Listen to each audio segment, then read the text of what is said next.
It looks like fear. It looks like fear, like he's scared of me. I think he's getting put into a corner now where he's running out of excuses. He said that the only thing I bring is 25 extra pounds, and I'm not worth nothing, but he's asking 200 million, and now he's going to fight me in the same night. This shit's just stupid, bro. Like, you just tell the people you don't want to fight me. Do you think, like, you know, his hunger is dissipating? You know, I don't know. I can't talk to you about what his hunger is or how his training is or how he feels. I can only speak to you about myself. There is one specific reason why Canelo Alvarez seems to hesitate when the name DavidBenavidez comes up, and it's not just about money or belts. The truth is much darker and goes back over a decade to a secluded training camp in Big Bear, California. While the world sees Benavidez as the Mexican monster, few people know that his terrifying style was actually engineered by Canelo's greatest nightmare, Gennady Golovkin. Years ago, a teenage Benavidez was thrown into the ring to survive against a prime GGG. And what happened behind those closed doors didn't just traumatize him, it transformed him. Now, Benavidez is revealing the specific secrets, the painful training methods, and the exact blueprint Golovkin gave him to dismantle the current king of boxing. The first day we sparred when I was 15 years old, I remember I went there, that's before he fought in the U.S., so nobody knew him. And then my dad was like, hey, you want to spar? And I'm 15 years old. I'm like, yeah, I'll spar. So who you gonna spar? I'm like, that guy over there. So I turn to look at Golovkin, and he gives me, bro, the most killer look I've ever seen. I'm like, oh, fuck, I'm kind of scared, to be honest with you. But I'm like, I'm not, if my dad thinks I can handle it, well, fuck it, let's go. Having a great sparring, both catching each other. We both throw a left hook at the same time. Boom, hit it to the body. We both go, oh, step back. We both step back. Imagine being 15 years old. You should be worrying about high school grades, video games, or getting your learner's permit. Instead, you are walking into a freezing cold gym in the mountains to trade punches with the most feared man on the planet. This was the reality for DavidBenavidez in 2013. At that time, Gennady Golovkin was knocking out everyone in sight, and his team was desperate for sparring partners who wouldn't quit after one round. Enter a teenage Benavidez. Most pros wouldn't dare step in the ring with GGG. Yet, here was a kid, still physically growing, signing up for what many would consider a death wish. This wasn't a standard training camp. It was a survival horror movie. Benavidez admits that he was terrified, but that fear forced his senses to sharpen. He wasn't there to win. He was there to not get unconscious. The other day, just because I admitted he is hard. I mean, he didn't hurt me at all, but he does hit hard. But the thing about Golovkin, he has so much twist and turn on his punches, and he knows precisely how to throw them. That's what makes his punches hard. And he has heavy fists, too, so all that put together makes, that's why he knocks people out like the way he does, you know what I mean? People don't get up. I seen him knock, I was in training camp with him one time, I seen him knock 4 guys out back to back. Back to back. Back to back. One would get out. He would drop one would get out. Another one would get in. He'd drop him. Another one. And that guy, he's a real deal. So did you think like, oh man, I gotta go spar with this guy now? No, I was the first one that was sparring him. Oh, really? But I would warm him up, basically. But I mean, that's what I'm saying. I learned so much from him, you know, from my defense and all that. And you could go ask him, you could go interview him, and he'll tell you about our sparring sessions. We had some amazing sparring sessions.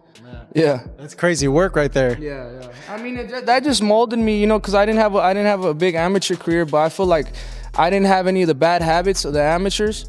You know what I mean? So when I did turn pro, I had all the, you know, I fought like a pro already when I went into the pro game. I didn't have to settle into, you know what I mean? I already knew what I was doing.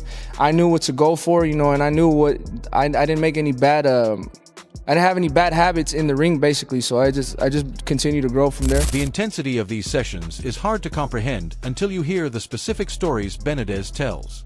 He recalls one particular afternoon that changed his entire outlook on violence. It was a typical sparring day for Golovkin, but a nightmare for everyone else. Benavidez watched from the ring apron as GGG went through sparring partners like a buzzsaw. He didn't just beat them, he broke them. On that single day, Benavidez witnessed Golovkin knock out 4 different boxers one after the other. These were grown men, professionals, crumbling under the pressure of the Kazakh Thunder. Seeing 4 bodies drop in one afternoon taught the young Benavidez a brutal lesson. In this game, you are either the hammer or the nail. He decided right then that he would never be the nail again. He absorbed the violence he was seeing and began to mimic the predator standing across from him. You were a heavyweight as an amateur, now you're a middleweight, making waves out there. How do you feel training in Big Bear has helped you and prepared, being around the camps that are out there and also the fighters that are out there? You know, we trained in Golovkin's his gym up there. Even though he wasn't there, there's nothing but great fighters out there, man. And I feel like I benefit a lot because I got in the ring with him. 3 times a week with great fighters, and I feel like I benefit a lot. I learned a lot from each style. There's Russian. I learned the fighter that I just fought. There's this guy out there I sparred exactly like him. So I knew they were gonna come with big shots. So I kind of anticipated the shots and got them with the counter shots. But I feel like I did really good. Now, your brother fought last week, and now you're finally making a name for yourself.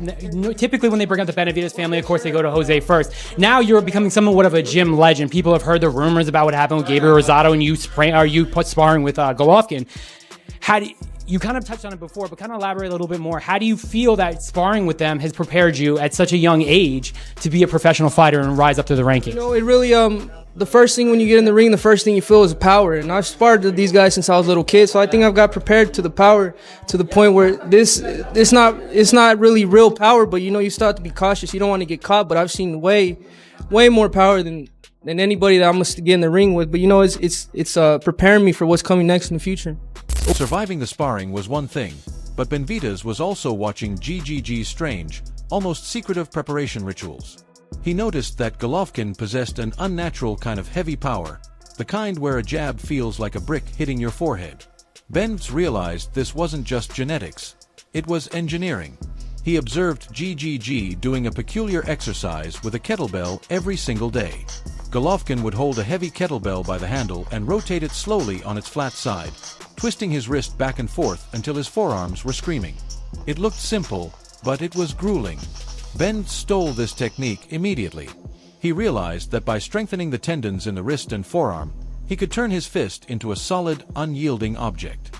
Today, when opponents say Ben hits differently, they aren't feeling normal power. They are feeling that stolen Soviet secret. Like you said, you have been training with Gennady Golovkin, sparring with him. You actually sparred with him when you were 15 years old, right? How was that as a 15-year-old sparring with him? 15-year-old is the thing that saved me. I wasn't really as scared as I didn't know who he was when I was 15. I just seen this guy and he gave me like this scary look, and I was like, damn. But as me, I had to held my ground. I held my ground. I felt really good, and he liked the work, and I went back last week, 2 weeks ago, and we did really good work again, and now he has me as a main sparring partner. So it's really a blessing. And now, okay, so you sparred with him when you were 15, but now older. How have you changed, and how has he changed? His power is still there. He's a great fighter, so he has a lot of tricks up his sleeve. But for me, it's 5 years ago that I sparred him. Now I have 5 years of experience. There's a lot of things I've learned in those 5 years. But the thing that hasn't changed is that we've been giving each other great work. The work is great. Everything is great. And I'm really, very blessed to be working with him. As the years went on, the influence of those bloody sessions began to manifest in Benavidez's own fighting identity. If you look closely at how the Mexican monster fights today, you are seeing a larger, younger ghost of Gennady Golovkin. True pressure isn't just about walking forward. It's about cutting off the exits. GGG taught him how to hurt an opponent into the ropes without running, using footwork to shrink the ring until the other fighter feels claustrophobic. Benavidez took this zombie pressure style and amplified it with his massive frame. He doesn't just beat opponents, he drowns them in volume and anxiety exactly the way GGG did during his prime. Benavidez has openly stated, "I am the fighter I am today because of him," acknowledging that the monster the world fears was built in Golovkin's laboratory. DavidBenavidez, who Call Frauds, Triple G, and a lot of fighters have been praising. Yeah. How's it been training with Triple G? So it's been good, man. We started the camp. We have it's about to be 2 weeks already. Camp is going great. I'm in there sparring with one of the best fighters today. And, it's a blessing to be a part of this great training camp. How's it been sparring with him? How's his power? It's been good, man. Of course, everybody knows Triple G is a strong puncher. He's a strong fighter, but it's also a lot. He thinks a lot in the ring, and it's very great working, being able to work with him. How's his IQ? Because people talk about how he cuts off the ring. His IQ is very high, man. It's only when you're sparring him, when you're really up against him, you can really see how he works. It's not only cuts the ring off, he waits for you to make that one little mistake, and that body shot, man. And it's a scary punch. Whoever gets touched, that body shot is going down. Is there a deadly punch that you think that's his go-to weapon, whether it's an uppercut, a hook, or a body shot? You know what? Well, he has a variety of weapons he could use. You know, he has an uppercut, you know, left hook. He has that looping overhand that hits you at the top of the head. But I think the most deadly shot is the left hook to the body. You know, but you know, and his jab is really underrated. Well, not underrated because they give him a lot of credit for it, but he doesn't. He has a variety of weapons he could use, man. So it's not only a left hook to the body. You know, you really gotta protect every part of yourself because he's really deadly. He uses a lot of weapons. And this connection to Golovkin adds a fascinating layer to the ongoing drama with Canelo Alvarez. There have been whispers and rumors for years that Canelo's team has been well aware of Benavidez's education. In fact, Benavidez claims that years ago when he was still an up-and-comer, Canelo's camp refused to let him spar with the champion. The speculation is that they knew Benz was already programmed with GGG's software. Letting him into Canelo's camp would have been like letting a spy in the door. They feared he would learn Canelo's habits and combine them with GGG's pressure, creating an unbeatable hybrid. Now that fear seems to have become reality.